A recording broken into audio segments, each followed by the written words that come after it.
bueno, hemos apartado este tiempo y muy agradecidos con nuestros queridos predicadores para hablar un poco acerca de la piedad, hablar de implicaciones prácticas de la piedad, hablar del impacto hacia la vida cristiana, por supuesto, y hacia la iglesia local.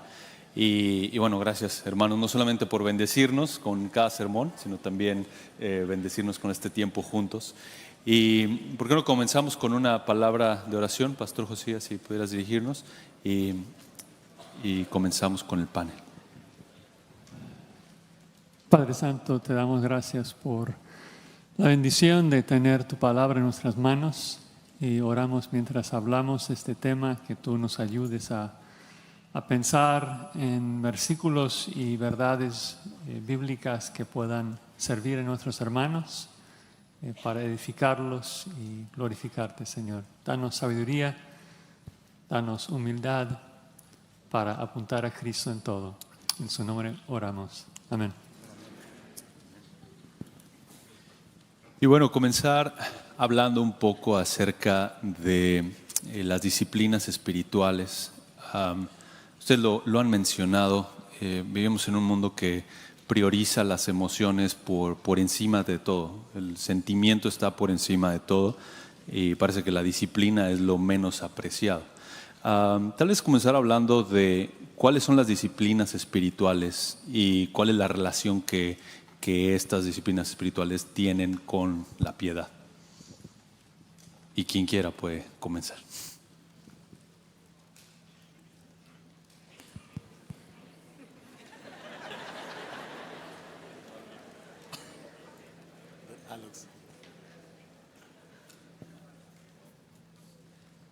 Bueno, yo creo que hay un número de esas disciplinas espirituales, unas más conocidas que otras, pero definitivamente la oración, de la cual ya hablamos, es una de esas disciplinas espirituales. La lectura de la palabra y la meditación de la palabra, que son dos cosas diferentes. Tengo que leerla primero, pero yo creo que mucha gente lee la palabra, no medita sobre la palabra. O pasa tiempo en la palabra, pero no pasa tiempo con Dios. Esas dos cosas no son exactamente las mismas. El ayuno es algo que ha sido reconocido por mucho tiempo y es quizás de las disciplinas espirituales las menos practicadas. Pero pudiéramos hablar de otras, como confesión de pecados o no sé si llamarle rendición de cuentas, donde puedas tener a alguien con quien conversar y poderle abrir tu mundo interior. Yo creo que mucha gente cae porque no se atreve a hablar, a confesar, a pedir ayuda, y ya cuando viene a pedir ayuda ya es muy, muy tarde. Yo creo que hay otra de esas disciplinas espirituales. La forma de practicarlas va a variar de persona a persona. Yo creo que mucha gente piensa en la disciplina de la oración, por ejemplo, como algo que tú haces temprano en la mañana. Pero lamentablemente para mucha gente, por lo menos esa ha sido mi experiencia, es como que te conectas como un celular a la fuente en la mañana y luego te desconectas el resto del día y el celular se va descargando, y yo no creo que esa es la mejor forma de llevar a cabo una disciplina de oración, por así decirlo. La palabra me llama a orar sin cesar. De manera que la oración debiera ser, guardando la diferencia, pero tan natural como el respirar. Yo debo orar a lo largo del día según mis circunstancias van ocurriendo. Y esa oración no tiene que ser necesariamente extensa. Yo creo que se necesitan esos momentos, pero a veces entre un paciente y otro que voy a ver, yo hago una oración y le pido a Dios por sabiduría por este nuevo caso que parece complejo. Y creo que Dios oye esa oración tanto como cuando oro por media hora o más. Entonces, bueno, hay varias. Yo no quiero hacer un monólogo de esto, pero está la oración, la lectura de la palabra, la meditación de la palabra, la confesión, quizá la rendición de cuentas, y hay otras que realmente ustedes quieran mencionar. Me alegro que hayas usado el término disciplinas espirituales y no medios de gracia. No es que esté teológicamente incorrecto, pero a veces me da la impresión de que medios de gracia puede sonar como un poco católico romano, como si la gracia viniera a través de tuberías. Nosotros tenemos que pensar en las disciplinas espirituales como la respiración, como decía Miguel. Yo no respiro para merecer la vida, yo respiro porque si no respiro me muero. Y las disciplinas espirituales son las que me conectan con el Señor, porque sin Él me muero. No estoy hablando de perder la salvación, estoy hablando de que nosotros necesitamos estar conectados con el Señor para que la vida espiritual florezca, y eso solamente ocurre a través de las disciplinas espirituales. Miguel mencionó varias, yo quiero concentrarme en una de ellas, y es la lectura diaria de la palabra de Dios. En Primera de Pedro, capítulo 1, el apóstol dice que nosotros fuimos renacidos, o sea, cada uno de nosotros nació de nuevo por medio de una simiente incorruptible que es la palabra de Dios. La palabra de Dios produce el nuevo nacimiento. Y el punto es, según Pedro, que la misma palabra que produce nueva vida en Cristo es la que alimenta y fortalece esa vida. No hay atajos, no hay otro medio. Y por eso es que inmediatamente después de decir fuimos renacidos por medio de la simiente incorruptible de la palabra de Dios, Pedro dice: desead como niños recién nacidos la leche espiritual no adulterada, para que por ella crezcáis para salvación, si es que habéis gustado la benignidad del Señor. Nosotros debemos, los cristianos, desear la leche de la palabra como un niño recién nacido desea la leche de su mamá. Ahora, cuidado, hermanos, Pedro no está hablando aquí de un nuevo creyente que necesita la palabra. No importa si tú tienes 40 años, 50 años, 60 años en la fe, tú debes anhelar la palabra de Dios como el niño recién nacido. Te lo voy a poner de esta manera: todo niño nace con un deseo obsesivo compulsivo por la leche materna. Tú puedes buscarle un peluche enorme a un bebé, y si él quiere leche, nada lo va a callar hasta que tenga leche. Y lo que Pedro está diciendo es: la nueva vida en Cristo debe venir con un deseo obsesivo compulsivo por esta leche espiritual no adulterada, y esa disciplina espiritual es fundamental para todo lo demás. Tenemos que leer regularmente, diariamente, la palabra de Dios y estar seguros de que cada cierto tiempo nos vamos a exponer a toda la Biblia. Hay personas que solamente leen los salmos o leen los evangelios. No, hermano, tú necesitas, para alimentarte, necesitas carbohidratos, minerales, proteínas. Bueno, tú necesitas toda la escritura, porque toda la escritura es inspirada por Dios, y toda la escritura es útil para enseñar, para redarguir, para corregir, para instruir en justicia.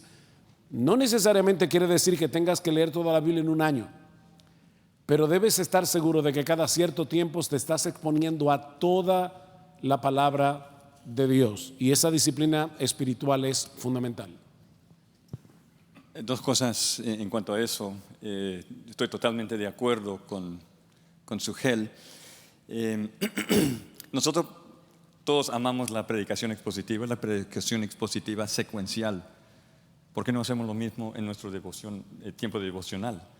Que queremos leerlo secuencialmente, no solo buscar pasajes que creo que esto me va a impactar, pero ya comenzar de Génesis, Apocalipsis, ya terminé, lo vamos a hacer otra vez. Y alimentarnos diaria. Me impactó mi papi. No es mi papi, perdón, ¿verdad? Pero eso me impactó, ¿verdad? La esposa él le dice: ¿qué vamos a comer? ¿Y por qué preguntas? Excelente.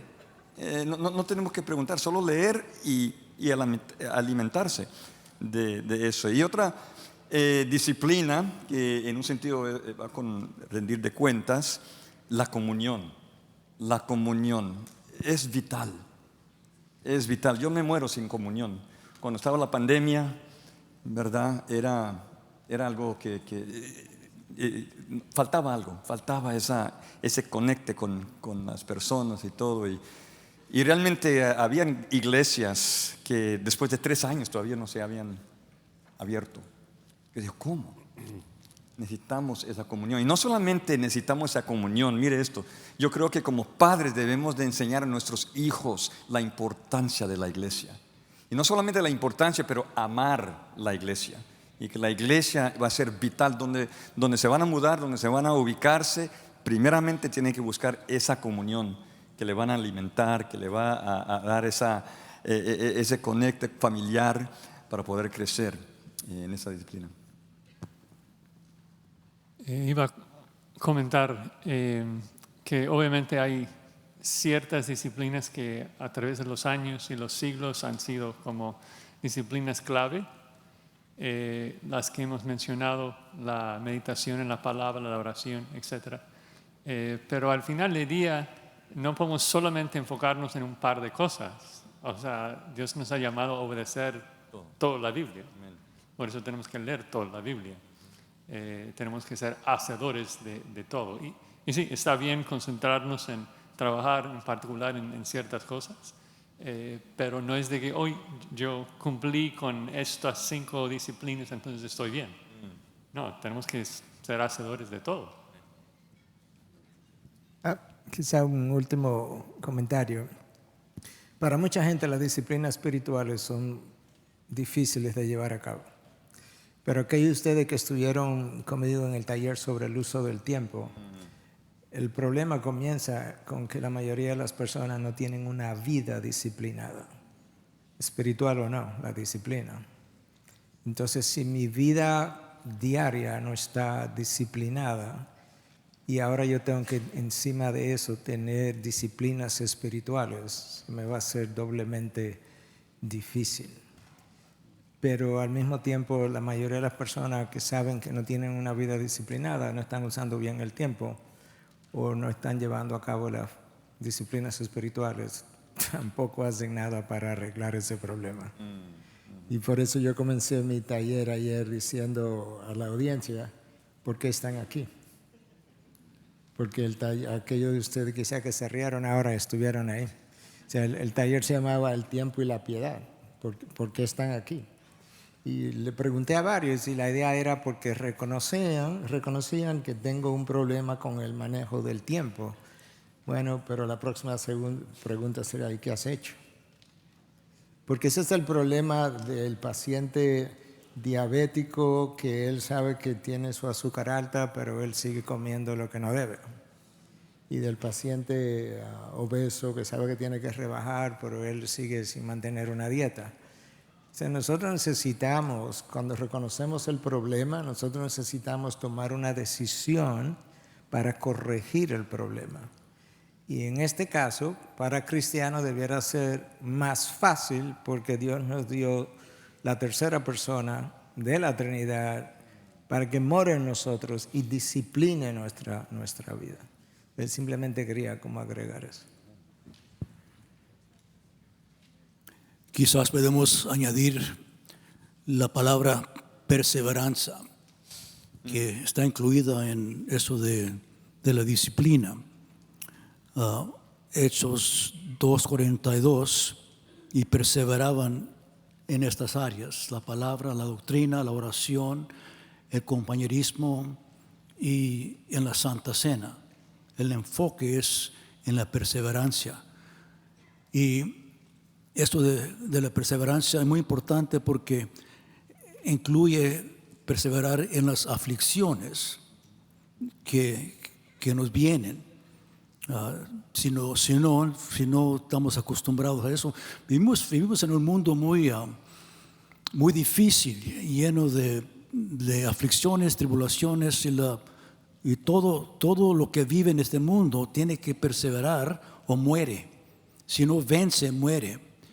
Y el cristiano debe adoptar este modo de vivir, que vamos a perseverar en todo lo que Dios quiere que hagamos. Esto de no darse de ser vencido, sino de perseverar. Es parte de pensar de la disciplina. Cuando vienen aflicciones, eso es de perseverar, no dejarse vencer, que incluye entonces en la palabra disciplina la perseverancia. Y no olvidemos que en el Nuevo Testamento, el contexto histórico de todo lo que acabamos de decir era en la vida de la iglesia local.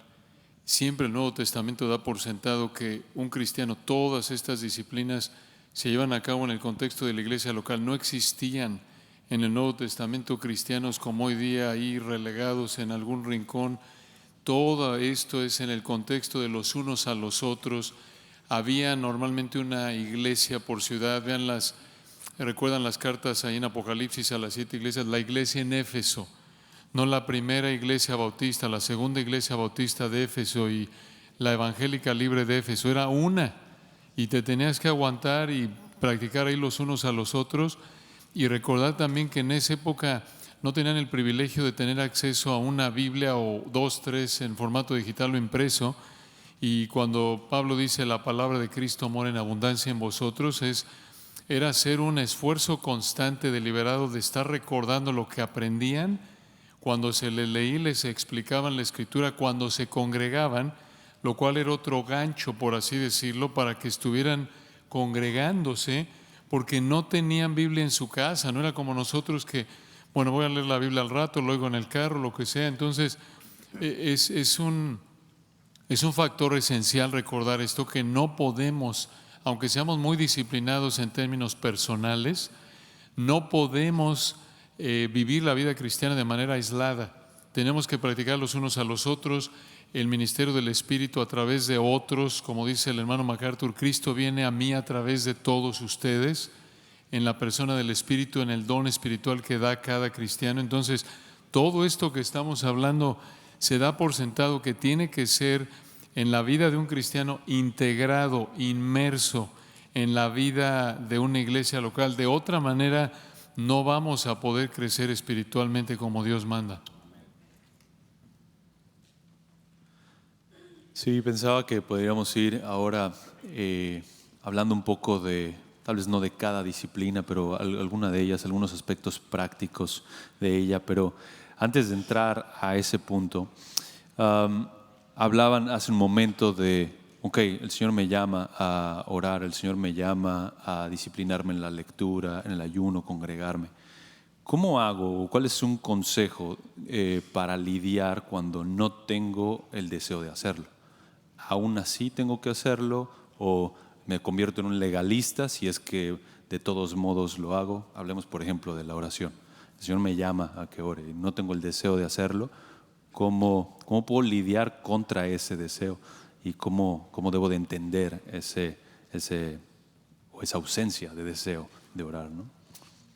Bueno, eso sería la motivación exacta para orar. Confesarlo, ¿verdad? No tengo el deseo, Dios, ahí estás orando, ¿verdad? Y ore, Dios, quiero este deseo y ahorita no lo tengo, pero ahí comienza a hablar con Él. Sí, y como dijo el pastor Miguel, es algo, esto significa el orar sin cesar. No es, ok, voy a tomar 3 horas y orar, tengo una lista y todo eso, que es bueno, no es malo, ¿verdad? Pero durante el día, lo que el corazón está cargado, el corazón, ¿verdad? No tiene, está decaído, no tiene ese deseo. Propicio tiempo para orar. Propicio tiempo para orar. En ese momento, Dios, usted sabe mi corazón. Usted sabe que ahorita no tengo deseo para esto, de otro. Ayúdame. Y entonces, como el mensaje ayer, ¿quién es Dios para ti? Eso, su concepto de Dios en ese momento te va a transformar, ¿verdad? Dios, tú eres bueno. Dios, tú eres santo. Dios, tú eres clemente. Dios, tú eres perdonador. Y ahí deje que los atributos de Dios cambie su mente para que diga, wow, Dios, quiero, mire, este gran Dios que tengo, ¿por qué no estoy obedeciendo a ti? Quizás siguiendo un poco lo que Carlos estaba diciendo, las disciplinas espirituales no se nos dieron para cargarnos más. Entonces, abordarlas de manera legalista no creo que está complaciendo a Dios. Es posible que alguien tenga media hora de oración o devocional al día y que haya un día que no se sienta bien físicamente, tiene fiebre o cualquier otra razón, anímicamente no está bien. Y Carlos mencionaba, suponte que voy a Dios y le digo, Señor, mira, en este momento no me siento bien por esto, hasta anímicamente no es mi mejor momento de orar, pero perdóname y pon en mí el deseo de orar quizás más tarde. Vamos a suponer, me tomó 1 minuto y medio, oré, le hablé a Dios con sinceridad y le pedí su ayuda. Entonces yo creo que muchas veces nosotros convertimos las cosas en rutinas legalistas porque no vamos a pedir la ayuda.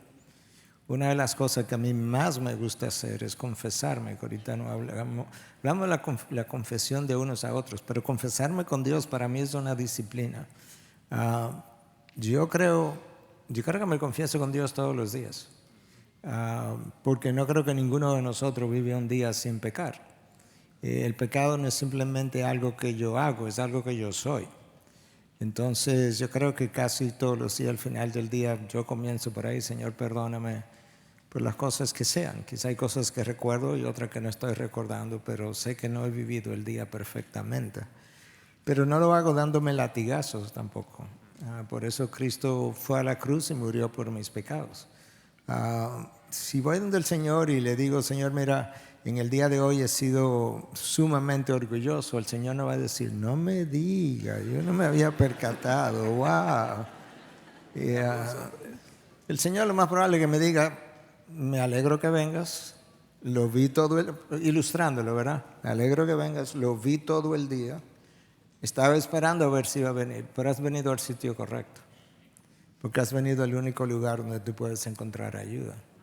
Y yo tengo que ver a Dios como que está por mí. Eso es lo que dice Romanos, que Dios está por mí. Y si está por mí es porque Dios tiene siempre en mente mi mayor bien. Entonces las disciplinas espirituales debieran ser ejercitadas con eso en mente, que Dios está por mí en el ejercicio de esas disciplinas. Y tenemos que practicarlas. Debiéramos tener tiempos planificados de hacerlo. Pero tienen que ser cosas también como más orgánicas. De diferentes formas. Yo creo que la noche de ayer o antes de anoche mi esposa y yo no teníamos deseos de cenar, pero dijimos luego nos vamos a levantar y vamos a tener hambre, vamos a comer algo. Y comimos algo. Pero quizás no voy a hacer esa noche con relación a la oración, una oración de 45 minutos. No tengo el deseo, pero necesito orar y confesarle eso a Dios y decirle mañana en la mañana dame otra disposición para poder orar, pero gracias porque puedo confiar en ti. Yo creo que esto tiene que ser algo más orgánicamente vivido, y lo mismo con la lectura de la palabra. La lectura de la palabra, y ahora estoy como brincando algo porque preguntabas por la oración, pero para mí en ocasiones oigo que tú tienes que leer la palabra para ti y tienes que leer la palabra para preparar sermones o clases de forma distinta. Yo no sé cómo eso se hace, porque para mí entrar a la palabra es siempre devocional, es siempre para conocer a Dios, es siempre para que me cambie a mí, es siempre para verme en el espejo. Y luego entonces que me veo en el espejo, que Dios me hable, ahora yo puedo tener algo que decirle a otros. Pero yo creo que son todas estas reglas que nos hemos autoimpuestos, que no necesariamente la palabra define, que a veces nos crean más problemas. Yo creo que el estudio de la palabra siempre debiera ser devocional, a veces más profundamente, a veces con la intención de que sabes que vas a dar una clase o un sermón, pero tiene que tocar tu mente, tiene que tocar tu corazón, porque no hago nada predicando un sermón que a mí no me tocó. No voy a tener ni el ánimo, ni el entusiasmo, ni la motivación, ni la iluminación, ni voy a tener a Dios siquiera. Entonces me vino solamente con relación a otra de las disciplinas espirituales para volver a caer en que eso tiene que ser más orgánico y menos legalistamente como a veces se ha practicado. Pero lo que iba simplemente a añadir es que Miguel hablaba de esa indisposición que uno puede tener por un problema físico. Pero no podemos olvidar que también hay una indisposición que viene por causa del pecado que mora en nosotros. Claro. Y estaba pensando en Romanos 7, cuando el apóstol Pablo dice, cuando yo quiero hacer el bien, yo hallo esta ley, yo descubro esta ley, que el mal está en mí. Yo puedo planificar ver una serie de Netflix y yo no voy a tener ninguna oposición en mi carne para hacerlo. Pero si yo me dispongo a leer la Biblia, tú tienes que estar consciente que hay un pecado que mora en ti que no quiere que tú lo hagas. Cuando llegue el domingo puede haber muchas razones, y no son físicas, me refiero a razones espirituales, por la cual no congregarte. El problema es que la Biblia dice no te dejes de congregar, Hebreos capítulo 10. Entonces, yo no puedo pensar que porque no tengo deseos de congregarme, si voy a la iglesia soy un hipócrita. No, si yo no tengo deseos de congregarme y le pido al Señor que me perdone y me ayude para encontrarme con Él en el lugar donde Él ha prometido traer su presencia, cuando su palabra está siendo predicada, cantada, orada, etcétera, entonces levántate, vístete y vete a la iglesia y espera que el Señor en ese contexto obre en tu corazón. Ahora, este tema de las disciplinas espirituales tienen un elemento personal que no podemos obviar. Cuando yo era nuevo creyente, yo aprendí el término devocional. Tengo que hacer mi devocional diario. Y al poco tiempo de ser un nuevo creyente, me di cuenta que eso no me estaba ayudando. El hecho de pensar en que tenía que hacer mi devocional, y yo cambié el término y lo he hecho ya por 47 años que tengo siendo creyente, y es yo tengo una cita con el Señor, y eso me ayuda a ver esto de otra forma. Cuando mi esposa y yo éramos novios y estábamos en un instituto bíblico estudiando, el instituto, yo estaba interno, ella estaba afuera, y el instituto me permitía solo hablar con mi novia 10 minutos 2 veces a la semana. Y yo me encontraba eso súper injusto, porque 10 minutos en el saludo se iban los 10 minutos.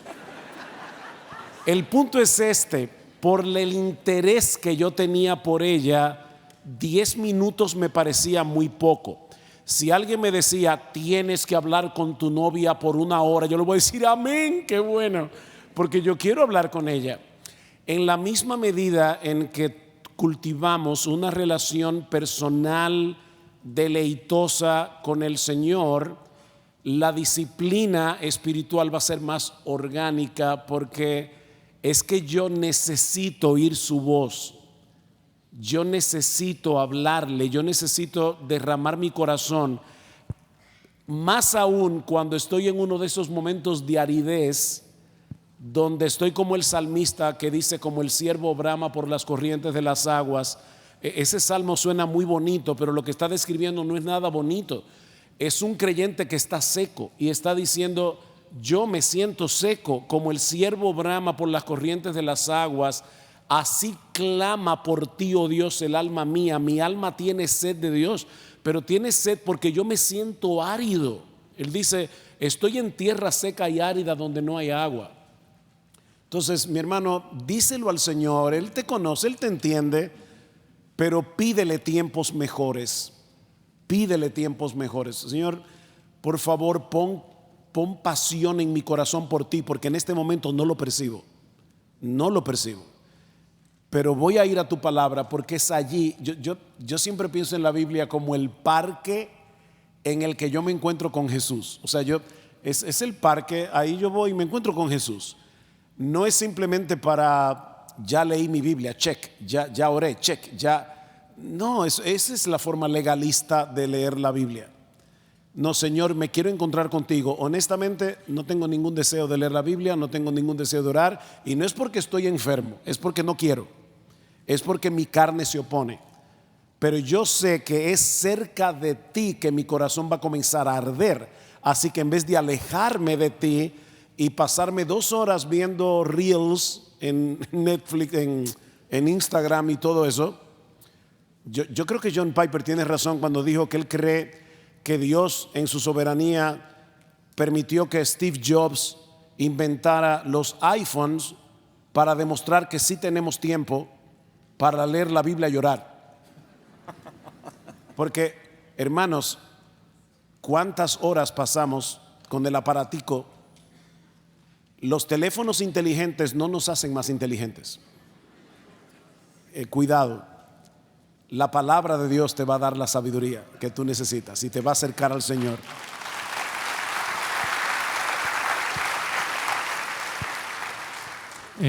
Regresando al tema que mencionó Alex de la perseverancia, yo creo que es muy relevante aquí porque sí, o sea, todos luchamos con las disciplinas y todos vivimos por esos tiempos secos donde no quieres orar, y es precisamente en esos momentos donde tienes que hacerlo y hacer lo que hizo el salmista, es decir, alma mía, ¿qué te pasa?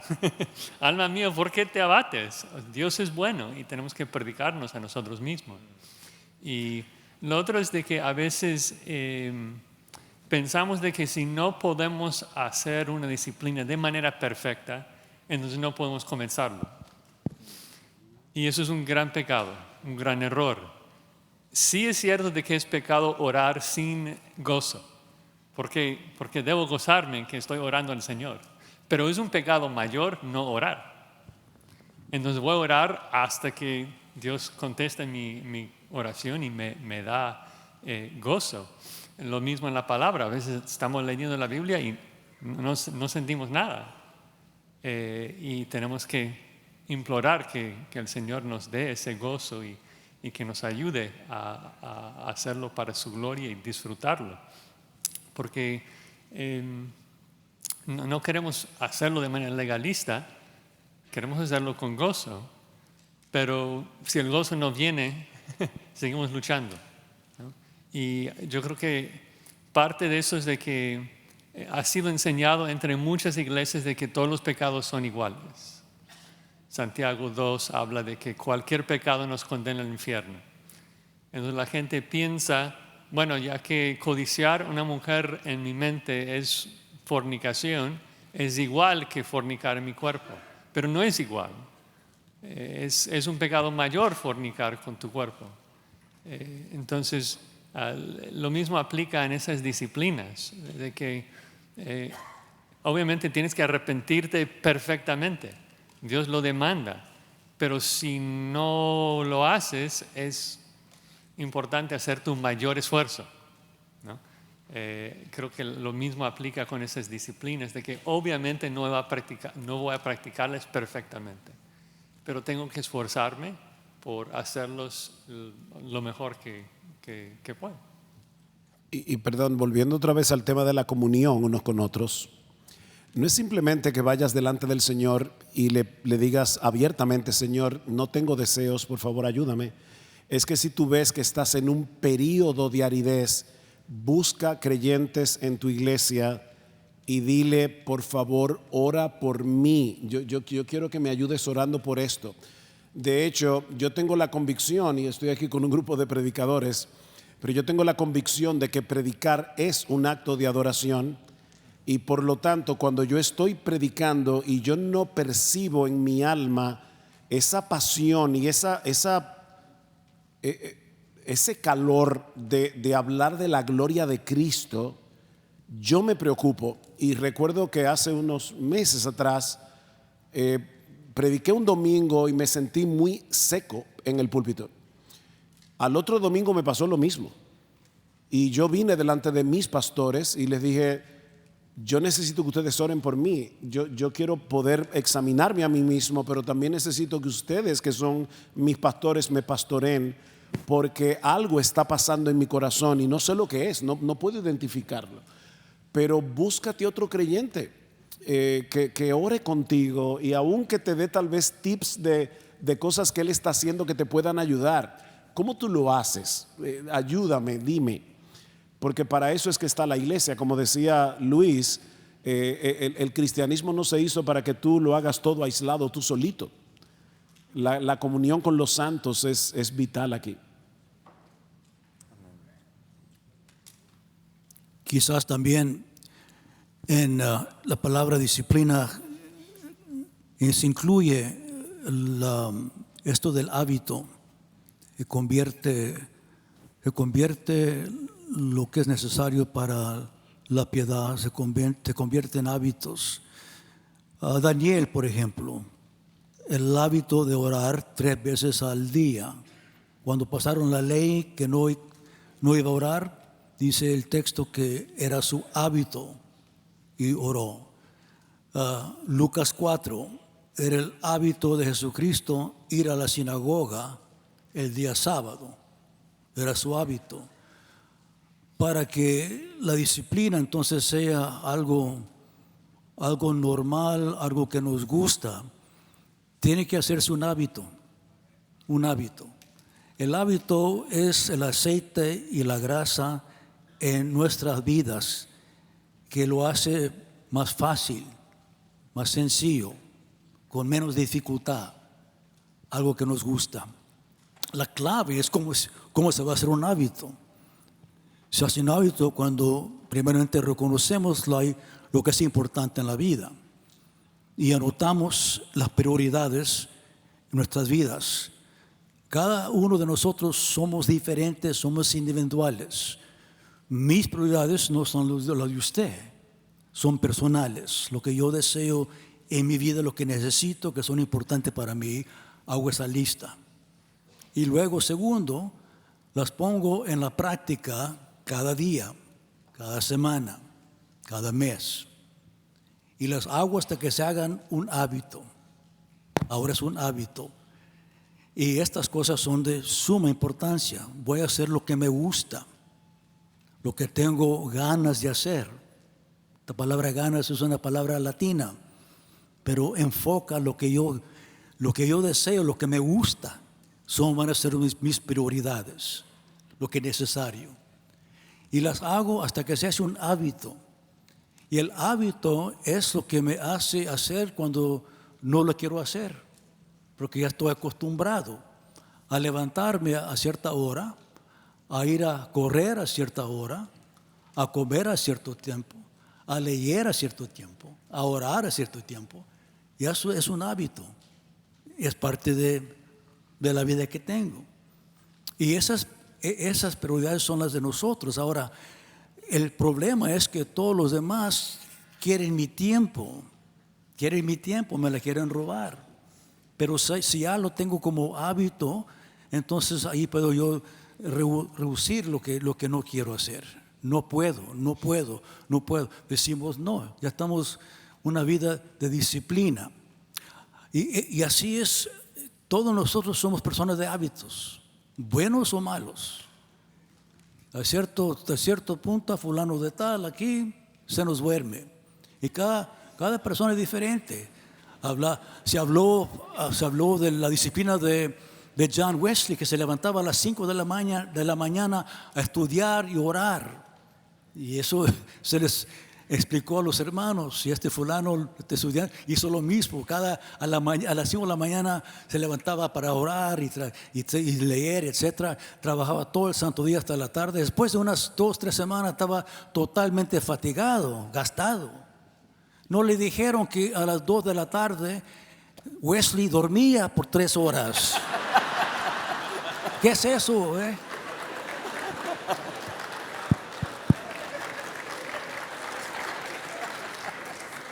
Entonces incluye los hábitos. Cuando la disciplina a la se hace un hábito, entonces ya gozamos de la vida, porque los hábitos son lo que nos gusta hacer y vamos a hacerlos. No sabía que la siesta era una disciplina espiritual. Amén. Un par de cosas. Dios nos dio su espíritu para que nos ayude en toda nuestra vida. Una de las virtudes del fruto del espíritu es el dominio propio. De manera que en la medida en que el fruto del espíritu se desarrolla en mí, el dominio propio será mayor y el dominio propio me va a ayudar a llevar a cabo estas disciplinas espirituales. Pero a la vez las disciplinas espirituales me llevan a la llenura del espíritu. Entonces es como un círculo no vicioso, sino virtuoso, donde yo cultivo las disciplinas espirituales a través de las cuales yo puedo rendir mejor mi vida a Dios y por tanto el Espíritu quedar en mayor control de mi vida. Y en la medida en que esa llenura del Espíritu aumenta, voy a tener mayor dominio propio para seguir alimentando estas disciplinas espirituales. Volviendo a la disciplina de la oración, cuando tú comenzabas, Homero es tu nombre, Homero, cuando comenzabas a hacer la primera pregunta, todavía no sabía ni siquiera en qué dirección iba y yo estaba orando. Simplemente, Señor, dame o danos sabiduría para contestar las preguntas que nuestro hermano tenga. 5 segundos. Y a eso es que yo me estoy refiriendo al orar sin cesar continuamente. Y muchas de las otras disciplinas espirituales pudieran ser practicadas, unas más, unas menos, de una forma similar. Y regresando ahí a tu pregunta, Homero, de que si no tengo ganas, dos ahí observaciones. Una, lo que debemos evitar hacer es vivir en base a lo que sentimos, no controlados por las emociones. Eso es terrible, Miguel habló de esto, engañoso es el corazón, y creo que el ejemplo de Sugel es muy bueno. Digo, al final, aunque no tengas ganas, escoges hacerlo. Cuando Pablo dice, golpeo mi cuerpo y lo pongo en servidumbre, o el Señor está en Getsemaní y pudo haber muerto de tristeza, es ahí a lo que apunta el texto, aún así no se haga mi voluntad sino la tuya. Abraham, cuando el Señor le pide en Génesis 22 que sacrifique a Isaac, no creo que estaba brincando de gusto, aunque Hebreos nos dice, Hebreos 11, ¿no?, que consideraba que el Señor lo iba a resucitar. Entonces, el punto es que uno tenemos que operar a veces por diferentes razones, no tienes ganas, puede ser pecaminosa, puede ser aspectos físicos, como decía Miguel, y aún así buscas hacerlo. Y al mismo tiempo creo que ayuda, aunque nos reíamos del ejemplo del hermano Montoya, hay sabiduría y hay que ejercer sentido común en la práctica de las disciplinas espirituales. Y lo dijo Miguel, con frecuencia somos como los de Colosenses, nos inventamos reglas humanas que las vemos como espirituales, y si no me paro a las 5 de la mañana y leo media hora diaria, estoy pecando. Bueno, en ningún lugar la Biblia dice que tienes que pararte a las 5 de la mañana a orar.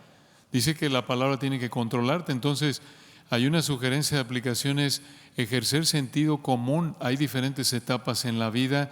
Una mujer que está embarazada, que acaba de dar a luz, seguramente no va a tener la misma energía que tenía cuando tenía 20 años o 15 y era muy disciplinada y oraba media hora diaria, y cuando no lo hace cuando acaba de dar a luz, se puede sentir culpable porque no lo hacía cuando tenía 10 años antes, no estaba en la misma situación. Entonces, hay etapas en la vida y tratemos de recordar qué dice el texto y qué no dice el texto, y que hay diferentes aplicaciones y que el Señor nos dé sabiduría para ejercer sentido común al aplicarlo. Bueno, esto abrió la puerta. Estoy pensando también en el mensaje de Jesús a la iglesia de Éfeso, que realmente leyendo las características de esa iglesia, una iglesia trabajadora, una iglesia que dice ahí, trabajado arduamente, y entonces quizás esta aplicación más a los que ministran en la iglesia, ¿verdad? Que ese trabajo que carga y sobrecarga, y algunas veces no hay esa gana de aislarse para orar o algo, y me llama la atención, ¿verdad? Y dice ahí, pero tengo contra ti que has dejado tu primer amor. Y lo que me llama la atención es que muchas veces trabajamos y hemos olvidado lo elemental del Evangelio. ¿Por qué estamos aquí? ¿Y cómo llegamos acá? Ahí dice, ¿verdad? Recuerda, por tanto, ¿de dónde has caído? Y entonces yo creo que muchas veces debemos preguntarnos, ¿por qué no deseo esto? Quizás el impacto del Evangelio el Evangelio no me está impactando. Y entonces regresar a lo elemental del Evangelio. Cristo murió por mí y ahora estoy salvo para siempre. Para siempre. Entonces, y bañarse en esa gran verdad y deja que eso incremente su amor, regresar a ese primer amor a Cristo quien te salvó. Bueno, 1 Corintios 2:8 Una, una de las prácticas que más enfatizaron ahora fue la práctica de la lectura de la palabra. Y tal vez algunos consejos desde su corazón pastoral para la práctica de la lectura de la palabra, en particular con el peligro de quererme leer en la Biblia, que como si todo girara en torno a mí. O sea, no sé, leo a Abraham y Dios le está diciendo que se vaya de Ur, yo también me voy de Los Ángeles. No es ¿cómo? Sí, algunos consejos prácticos de la lectura de la palabra.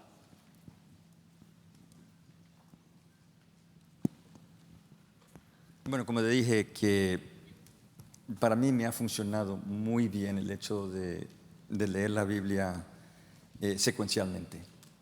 Y yo tengo ahí comentarios mientras lo estoy leyendo para ver qué realmente está ahí, no meter mis pensamientos y esto, ¿verdad? Y tratar de ver también el panorama de todo, ¿verdad? Y increíble cómo uno puede ver, por ejemplo, en el Antiguo Testamento, digamos que estamos en Levítico y uno dice que es un buen libro para poder ayudarle a dormir, ¿verdad? Porque uno lee y no me está haciendo nada. Pero reconociendo, ¿verdad?, que lo que está pasando en Levítico, Cristo lo cumplió. Y entonces hacer ese conecte a Cristo, ¿verdad? Y entonces eso me alegra. Eso me alegra ver todo esto. Y yo sé que al leer esto, esos israelitas estaban esperando esa promesa cumplida, ¿verdad? Y esa promesa llegó y me ha salvado a mí. Otra vez regresando al Evangelio, ¿verdad? Entonces, verlo no solamente, como dijiste, solo ¿qué hay aquí para mí? Quizás no hay algo directamente aplicable, pero en una manera indirecta me lleva a Cristo. Me lleva a Cristo. Entonces yo creo que eso es una excelente manera. Creo que la pregunta tenía más que ver con cómo crear ese tiempo o hábito de lectura de la palabra todos los días o de la manera que sea. Pero yo creo que hay otras prácticas a la hora de leer la palabra que yo creo que pueden ser de mucha ayuda para mucha gente. Por un lado, yo quiero leer la Biblia, pero yo quiero que la Biblia me lea a mí. Y yo creo que la Biblia me lee a mí mejor de lo que yo leo la Biblia. Y yo sé que se habló, creo que fue el pastor Montoya que hablaba del espejo de que habla Santiago. Cuando yo entro a la Biblia, yo quiero que sea un espejo, yo quiero verme, no para que me mande a mudar, como tú mencionabas, pero yo quiero verme en eso que estoy leyendo, cómo yo estoy, dónde yo estoy, qué bien estoy. Estoy progresando, no estoy progresando, si tengo algo que confesar, etcétera, etcétera. Yo creo que eso es una buena práctica, porque no solamente es una práctica que me va a permitir mejorar, pero me va a permitir dar mejores consejerías a otros. Porque lo que estoy viendo en la Biblia acerca de mí, probablemente lo vaya a oír en consejería hoy, mañana, pasado o cuando sea. La segunda práctica que a mí me ayuda mucho es que aprendí hace muchos años atrás que la Biblia es básicamente, no es un libro acerca de los hombres, aunque está llena de historia de hombres, es acerca de Dios. Entonces, yo no quiero salir de un texto de la Biblia hasta que yo no haya visto los atributos de Dios reflejados en esa historia. Si es la historia de Abraham con Isaac y demás, yo no quiero aprenderme la historia de Abraham, Isaac y simplemente salir de ahí con la historia que conocí. Yo quiero ver el Dios que proveyó el sacrificio tal cual Abraham pensó que ocurriría, el Dios proveedor. Yo quiero ver el Dios que movió a Abraham a hacer esto. Pero también yo quiero ver al Dios que le pidió a Abraham que hiciera esto como 37 años después o más de haberle hecho la promesa. De manera que Dios tenía como 35, 40 años trabajando en Abraham para que Abraham tuviera la fe de poder hacer un sacrificio. Porque si se hubiese pedido al año o a los 2 años, quizás no hubiese podido. Yo quiero ver a Dios en el texto bíblico. Entonces yo creo que eso es una buena práctica también. No salga, la historia de David no es acerca de la historia de David, es acerca de el Dios que estaba sobre David, creando a David, protegiendo a Israel y usando a David en su persona para sus propósitos. Yo creo que si nosotros hacemos eso, vamos a estar más entusiasmados cada vez que salimos de la Biblia, porque vimos a Dios más grande, vimos atributos de Dios, refrescamos atributos de Dios. Y una de las cosas que pasa al leer la Biblia pasa mucho con la oración, aunque me devuelva un momentito, pero Donald Whitney del Southern Baptist Theological Seminary, él enseña la materia de disciplinas espirituales y él dice que la mayoría de la gente no le gusta orar porque ora siempre las mismas cosas acerca de las mismas cosas. Y eso es aburrido, porque si oras las mismas cosas acerca de las mismas cosas, ¿cuántas veces lo voy a hacer? Entonces, cuando oras la palabra, entra a un texto de la Biblia y trata de ver de qué forma ese texto tú lo puedes convertir en oración, va a encontrar continuamente nuevas motivaciones para orar. Bueno, pero igual yo puedo hacer eso al leer la Biblia, que leo los pasajes de la Biblia y encuentro las mismas cosas acerca de las mismas cosas. El Daniel, el fiel, David el valiente y que yo no lo soy. Hermano, es acerca de Dios que está leyendo.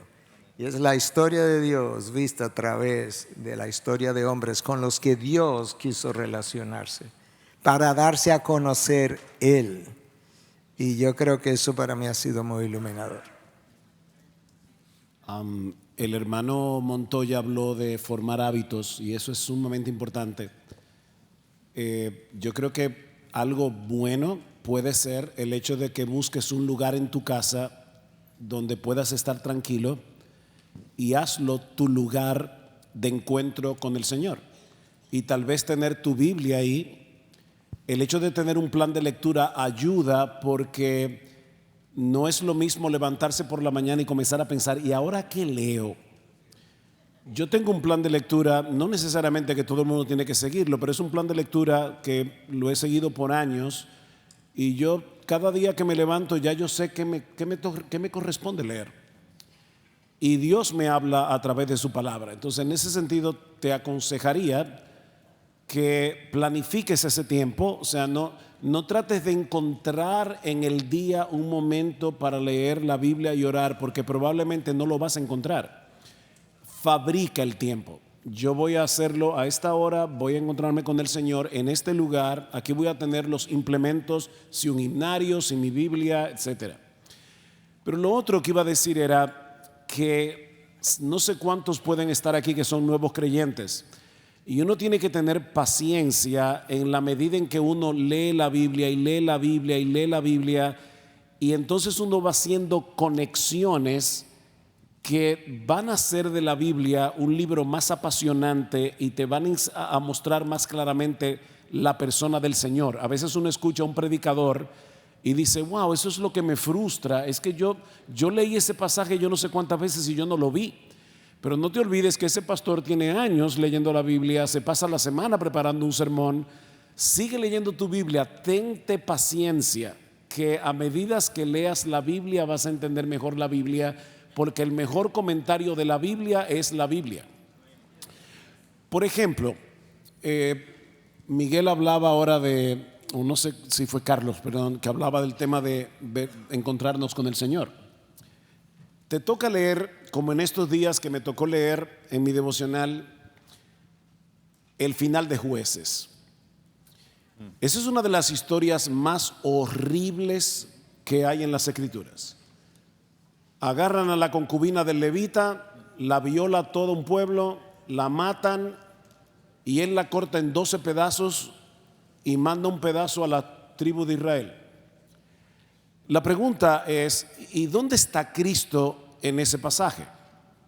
Respuesta, en ninguna parte. Hermanos, Cristo no está debajo de cada piedra y detrás de cada árbol del Antiguo Testamento, como decía David Helm. No metas a Cristo donde no está, porque vas a terminar alegorizando las Escrituras. y con las escrituras no se alegoriza. No lean la Biblia de una manera alegórica, nunca lo hagan. Ahora bien, ¿dónde está Cristo como quiera? ¿Cómo yo puedo llegar a Cristo desde ese pasaje? Bueno, el libro de Jueces es parte de un rompecabezas de toda la historia de la redención. Ese libro está ahí por una razón.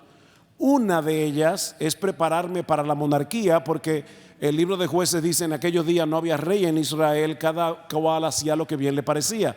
En la Biblia hebrea, después de Jueces va Samuel. Yo sé que en español va Ruth, pero no en la hebrea Ruth está después. Después de Jueces va Samuel, porque viene la instauración de la monarquía. Pero cuando tú lees el Antiguo Testamento te das cuenta que el rey que necesita el mundo, según Jueces, ni siquiera era David, que era el mejorcito de los reyes de Israel.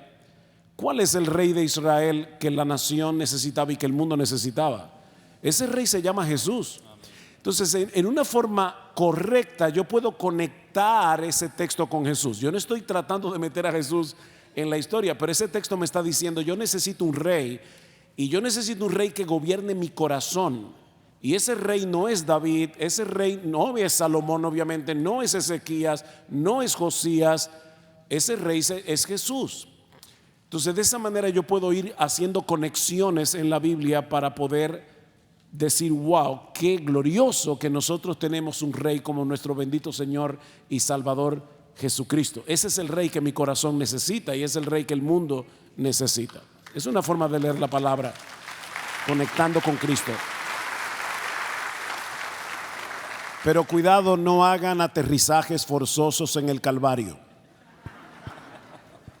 Y conectado a eso, creo que es la bendición de tener un plan y de leer la Biblia de manera secuencial, de que nos ayuda a ubicarnos en el canon bíblico. ¿No? La persona que hace sus devociones así, a ver qué voy a leer y lee algo diferente cada día, es difícil saber en dónde estoy.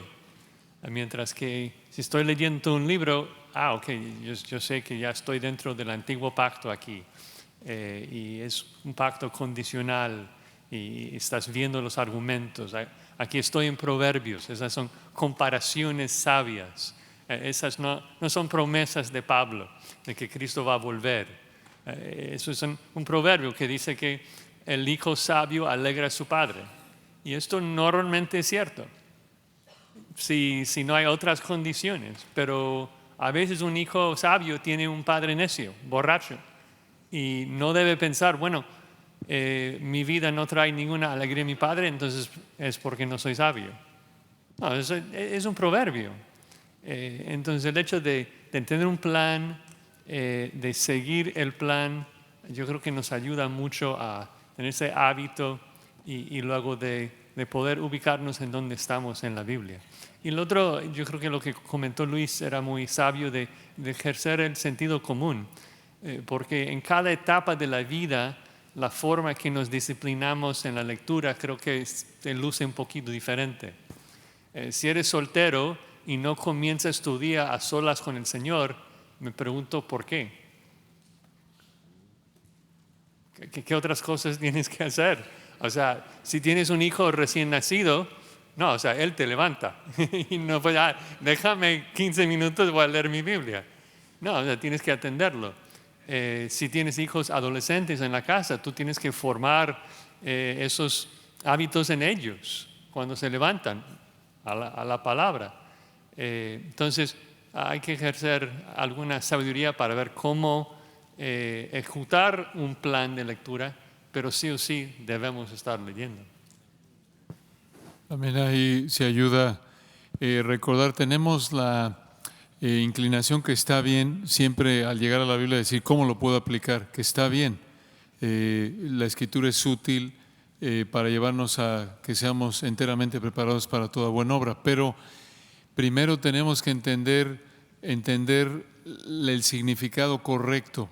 Otra vez, intención autoral. ¿Qué quiso el autor que entendiera la audiencia original? Y ya de ahí pregunto entonces qué. Como dice el hermano Abner Chao, estudias la Biblia y preguntas qué dice, por qué lo dice y entonces qué. Y para responder esas preguntas, Idealmente, si puedes tomar una clase de cómo interpretar la Biblia, sería ideal. Te puedes meter al IDEX, una comisión ahí, por favor.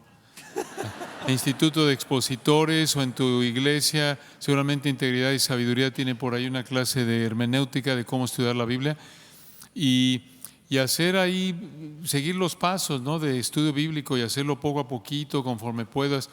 Y otra sugerencia es observa, asumiendo que estás en una iglesia donde tienes pastores fieles que entienden, saben cómo estudiar, cómo interpretar, cómo predicar el texto. Observa cómo tus pastores explican la Biblia, cómo la aplican.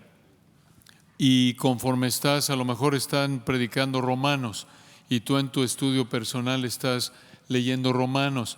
Creo que la mejor manera de sacarle jugo al estudio bíblico, incluso si estás de manera personal, por lo menos de lo que yo creo, es usando un buen comentario que te ayude a entender el texto. Ya hiciste tus observaciones, saca un buen comentario, escucha un buen sermón, para que puedas estar realmente sacándole jugo y te llevas algo y dices, oye, entendí, como dice Sugel, no violé la intención del autor ahí, el tema teológico, pero también hay una aplicación ahí, cómo puedo aplicarlo, ¿no? Entonces, bueno, algunas ideas. No, gracias, gracias hermanos, adelante. Sí, el punto que Luis hizo es muy importante porque muchas veces como cristianos pensamos que tenemos que leer la Biblia sin ayuda, nomás el texto. Y todo pastor reconoce que podemos estudiar la palabra no en manera académica, sino en manera también devocional. Vamos a predicar el mensaje, pero lo estudiamos bien y en el proceso de estudiarlo, Dios nos habla y paramos durante el estudio a orar, a llorar muchas veces. Somos conmovidos por la verdad que está allí y eso debemos comunicar a los hermanos que es bueno, es correcto. Ustedes pueden tomar, hay estudios bíblicos, el comentario de la Biblia del doctor MacArthur, que tiene las notas, etc. Importante leer, ver las notas, las cross references que están allí, y allí el Señor nos enseña la verdad del pasaje, el por qué. Y luego de ahí viene el qué. Y eso es bueno. No es decir, no, pues eso es algo mal. No, es algo bueno aprender la palabra. Solo, perdóname. No, remarcando lo que dijo ahí el hermano Montoya, pensando en dos textos. Recuerden Nehemías 8, Esdras explicó la ley, dio sentido.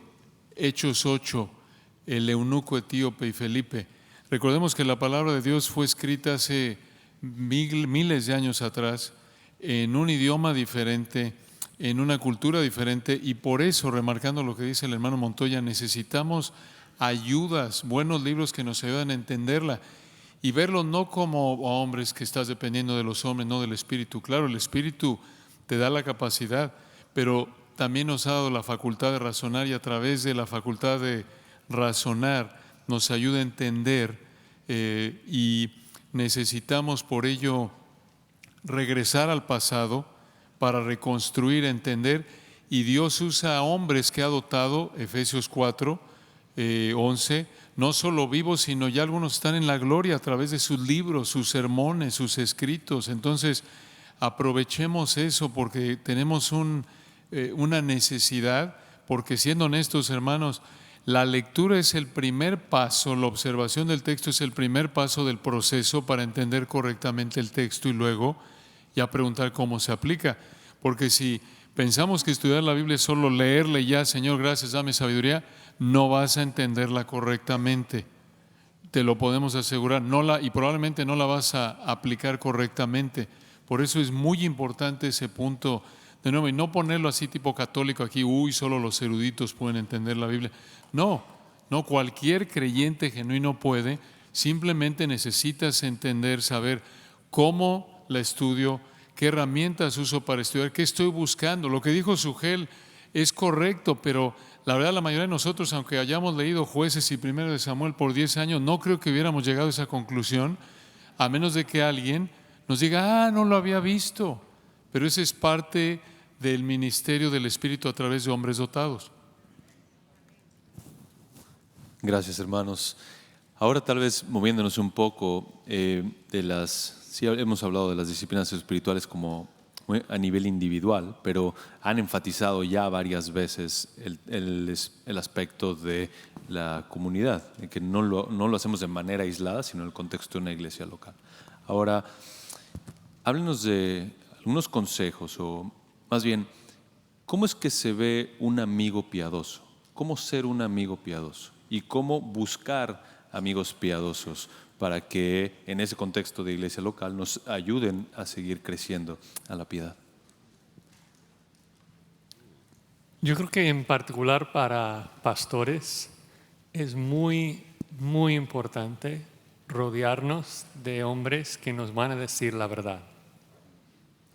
Y sí, hay muchas personas que nos van a elogiar y nos van a decir, qué sermón. Pero no necesito escuchar esto. Necesito ser corregido.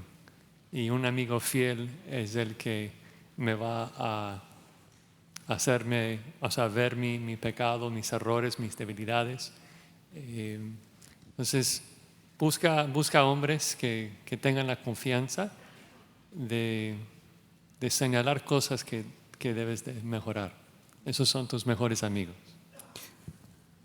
Con relación a tu pregunta también de cómo luce una persona piadosa, si pensamos en la imagen de Cristo y luego pensamos de nuevo el rol del Espíritu en mi vida, una persona piadosa debe exhibir el fruto del Espíritu: amor, gozo, paz, paciencia, mansedumbre, benignidad, fidelidad, hasta llegar a dominio propio, porque esa es la imagen de Cristo.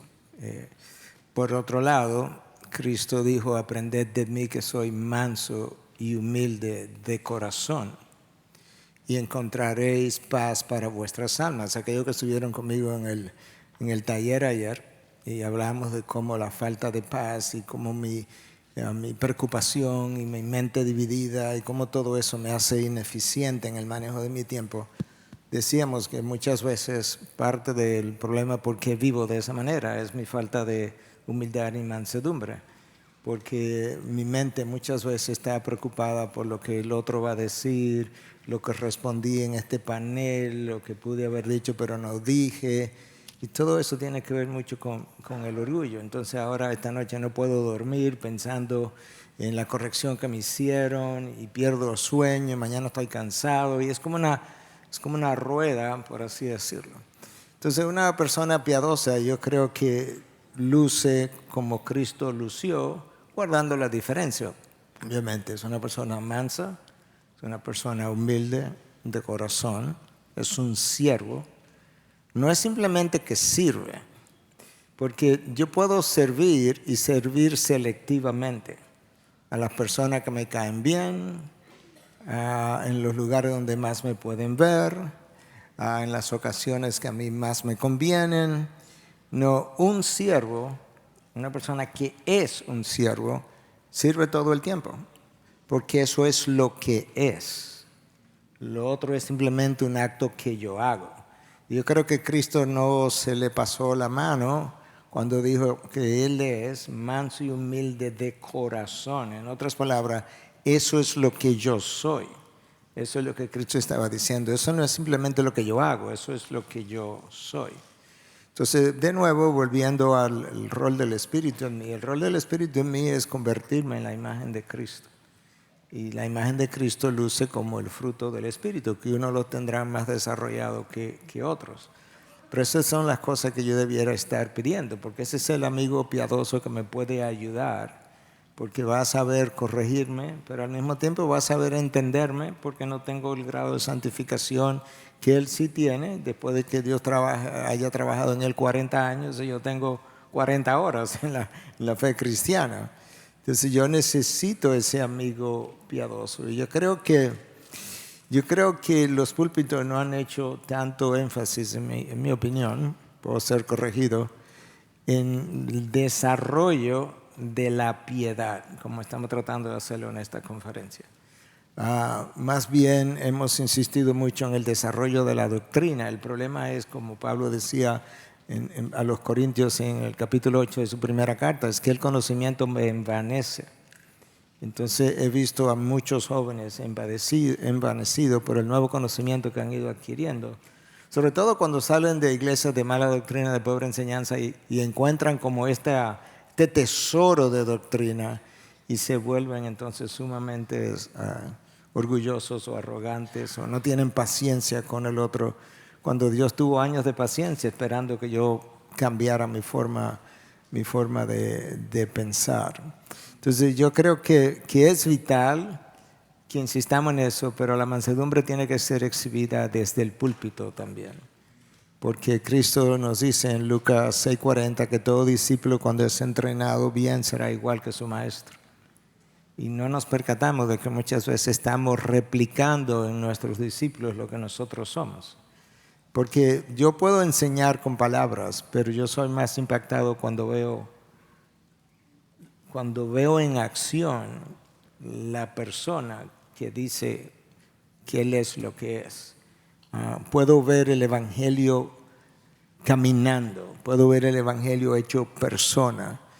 Y yo creo, voy a coincidir con Bridges cuando lo mencionaba esta mañana, yo creo que yo he oído mucho más el Evangelio de lo que yo lo he visto en personas. O sea, esta persona claramente luce como alguien transformado por el poder del Evangelio. Y yo creo que cuando vemos la vida del apóstol Pablo, donde él habla de cómo ministró entre ellos con lágrimas, cómo ministró entre ellos como una madre que nutre a sus hijos, cómo lloró con ellos, cómo oró por ellos. Yo creo que estamos viendo a un hombre transformado por el poder del Evangelio. Y yo creo que necesitamos que nuestras congregaciones y el mundo vean más el poder de transformación del Evangelio. Un solo ejemplo y cierro. Yo tengo una pareja en la iglesia, se casaron como inconversos. Ella se convierte rápidamente, pero está casado con un inconverso. Él es, en el momento, hace ya años atrás, él era mujeriego, él era borrachón, le gustaba el trago. Y ella, en su nueva piedad, comienza a hacer su rol de mujer piadosa. Y un día él le dice que quiere invitarla a cenar. Y la invita a cenar. Le dice, mira, yo estoy aquí porque tengo un par de cosas que decirte. Número 1, yo tengo un amante. Número 2, yo quiero salir de ella. Número 3, yo quiero que tú me ayudes a salir de ella. Y número 4, la razón por la que te digo todo esto es porque yo no sé lo que tú tienes, pero lo que tú tienes yo lo quiero porque nadie puede querer a un perro como yo. Este es el poder del Evangelio. Eso es lo que la gente tiene que ver en nosotros. Que el Evangelio cambia a personas hasta el punto que el otro lo ve y dice, yo no sé lo que tú tienes, pero lo que tú tienes yo lo quiero. Volviendo a cómo luce una persona piadosa.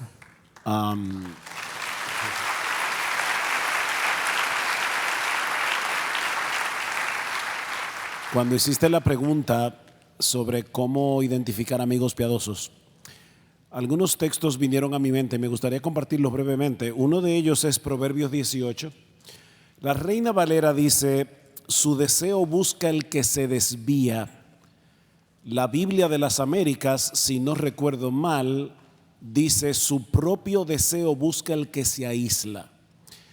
Cuando tú no tienes amigos, probablemente es porque estás buscando tus propios deseos. Tú no quieres que nadie te rete y que aún te pueda decir en amor, mira, eso no está bien. Por otro lado, otro texto que vino a mi mente fue 2 Timoteo capítulo 2, versículo 22, donde el apóstol Pablo le dice a Timoteo, huye de las pasiones juveniles, pero luego le dice, y sigue la justicia, la fe, el amor y la paz con los que de corazón limpio invocan al Señor. De nuevo, no es algo individualista, o sea, su propio deseo busca el que se aísla, Proverbios 18, y aquí tenemos a Pablo diciéndole a Timoteo, Timoteo, junto con aquellos que temen al Señor, busca la justicia, la fe, el amor, la paz. Y el tercer texto que vino a mi mente fue 2 de Corintios capítulo 7, y ese texto siempre me llama la atención.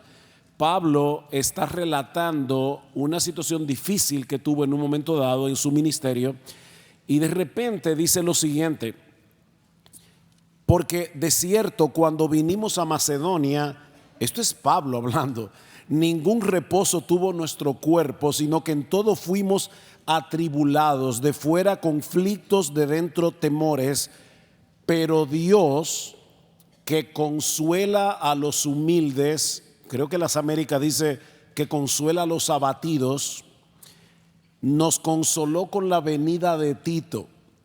Lo que me llama la atención de nuevo aquí es el gran apóstol Pablo. Tito es mucho más joven que él, pero Pablo no dice aquí, estaba abatido y Dios me envió un ángel para fortalecerme. No, le envió a Tito, a su amigo, a aquel que servía junto con él en el ministerio. Y Dios usó a este amigo para consolarlo. Entonces yo creo que un buen amigo es una persona a la que yo puedo abrirle mi corazón, porque yo sé que me va a escuchar con el oído del evangelio. Eso quiere decir que no le va a pasar la mano a mi pecado, pero tampoco me va a aplastar por mi pecado, sino que me va a restaurar con el evangelio de la gracia de Dios. Es la persona a la que yo puedo decirle, óyeme, yo necesito que ores por mí, estoy triste.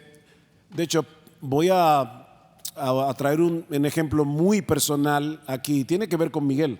Yo no sé si Miguel se acuerda, pero hace unos meses Miguel y yo veníamos hablando por teléfono y yo le abrí mi corazón a Miguel y le comenté, le dije, mira, en estos días yo no estoy teniendo buenos días porque estoy bajo mucha prueba, y le abrí mi corazón y cosas que Miguel aún conoce porque aparte de ser mi amigo también es médico nuestro y lo molesto un montón de veces.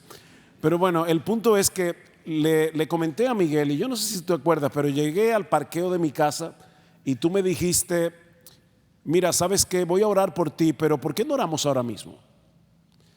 Entonces yo tengo aquí un amigo que me está diciendo, me está oyendo, yo le puedo abrir mi corazón y no va a decir, ¿cómo puede ser posible que este hombre es pastor y no sé qué?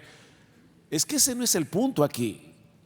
Es poder ser transparente y ser transparente con alguien con quien tú puedes ser transparente, que tú sabes que le importa, que va a orar por ti y que aún te puede dar un consejo y un ánimo amparado en el evangelio y en las promesas de Dios en su palabra. No es pensar, este es pastor y este predica cada rato de la palabra de Dios. ¿Saben qué, hermanos? Nosotros los pastores también necesitamos que nos animen y también necesitamos que nos recuerden las mismas verdades de las Escrituras de las que tal vez yo prediqué en algún momento, pero yo necesito un amigo que me lo diga otra vez. Dios usa eso. Esos son amigos piadosos con los que tú te puedes y te debes rodear. Y volviendo al punto que comenzó Josías, no es que esto es una ley de Media y de Persia y que todo el consejo de pastores deben hacer eso, pero una práctica sana es que en nuestro consejo de pastores todos los martes el primer punto de agenda es evaluar lo que sucedió el domingo en la iglesia. Y analizamos los himnos que se cantaron, todas las cosas, pero también la predicación de la palabra. Y eso ha sido una escuela para todos nosotros, porque así como nos dicen lo bueno y nos dicen el mensaje del domingo estuvo muy bueno, me encantó esta parte, ¿sabes qué? Yo creo que tardaste demasiado tiempo explicando esto cuando pudiste haberlo hecho más simple y entonces no te dio tiempo para aplicar todo lo que pudiste haber aplicado. Entonces el hecho de poder tener también amigos con los que tú puedes hablar y te pueden evaluar con transparencia, pero también con gracia, eso contribuye enormemente a nuestro crecimiento personal y ministerial. Necesitamos amigos. Un par de cosas simplemente, sí me acuerdo de la conversación. Pero me acuerdo por una razón muy particular, y es que eso es lo que yo quisiera que hicieran conmigo. Si yo estuviera en la misma necesidad, que yo pueda abrirte mi corazón, o sea, su u otro, y que la persona pueda orar por mí en ese momento. Y sí me acuerdo, además por las otras cosas que sabía de enfermedades y demás.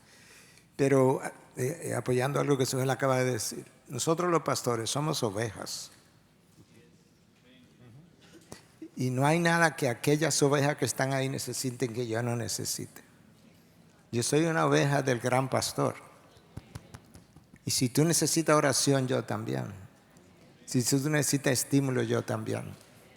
Si tú necesitas a alguien que pueda llorar contigo, yo también. Si tú necesitas un buen amigo, yo también. Si tú necesitas a alguien que te entienda, yo también.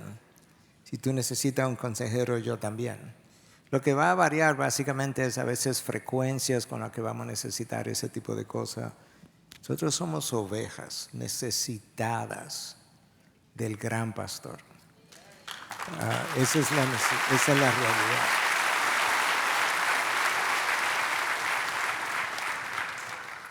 Una manera de resumirlo sería buscar gente que te ayude a ser más obediente a Dios. Y el único lugar donde vas a encontrar a esas personas es en la iglesia local. Y un ejemplo de esto es Jonatán con David. Ahí recuerdan en 1 Samuel 23, cuando estaba David siendo perseguido por Saúl. Nos dice el texto que 1 Samuel 23, 16 al final, Jonatán fortaleció su mano en Dios, fortaleció la mano de David en Dios y lo hizo al recordarle lo que Dios iba a hacer con él, al recordarle la palabra de Dios. Esa es una gran ilustración de cómo tenemos que tener una relación centrada en el Señor y en su palabra. Y de nuevo, por eso es tan importante ahí encontrar gente, primero nosotros estar bien con el Señor para que amemos la iglesia local y de ahí el Señor traiga a nuestra vida gente que ama la iglesia y se alimentan mutuamente, se retroalimenta ese amor. Y de ahí para los solteros, eso es como un criterio para encontrar con quién casarte. Si Dios no te ha llamado a ser soltero, buscas honrar al Señor y de ahí identificas a la persona que te ayuda a honrar al Señor y oras por ello y como hombre obvio la buscas, toma la iniciativa, como mujer respondes, pero el punto es que, en resumen, con los que invocan el nombre del Señor de corazón limpio, como decía Suhel. Suhel mencionaba que necesitamos escuchar a veces las mismas verdades que nosotros a veces ya enseñamos y predicamos. Tengo a alguien cercano en la iglesia, yo le llevo 20 años, 40 años de edad y somos muy cercanos, es casi como una hija, pero en ocasiones ella me ha dicho, bueno, pastor, te voy a dar una cucharada de la misma medicina que tú me has dado anteriormente. Y me recuerda algo, de manera que nosotros necesitamos ser recordados.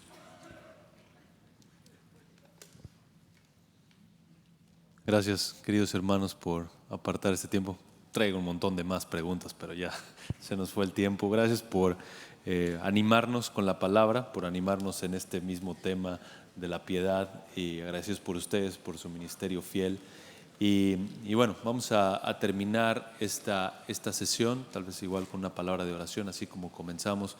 Pastor Luis, tal vez si nos quieres dirigir en una palabra de oración. Oremos. Señor, te agradecemos por la bendición que nos diste de estar juntos en este tiempo. Te pedimos sabiduría en estas áreas. Oramos por nuestros hermanos, todos realmente tenemos que perfeccionar la santidad. Necesitamos crecer en tu gracia y conocimiento. Ayúdanos, Padre, danos entendimiento para poder analizar lo que hemos escuchado, evaluarlo a la luz de tu palabra. Y danos sabiduría, Señor, fortaleza para someternos a tu palabra y seguir ejercitándonos para la piedad. Oro por mis hermanos que están en situaciones de aflicción, que quizás están luchando de manera particular con alguna tentación, porque tú los consueles, los animes, los fortalezcas para tu gloria. Amén.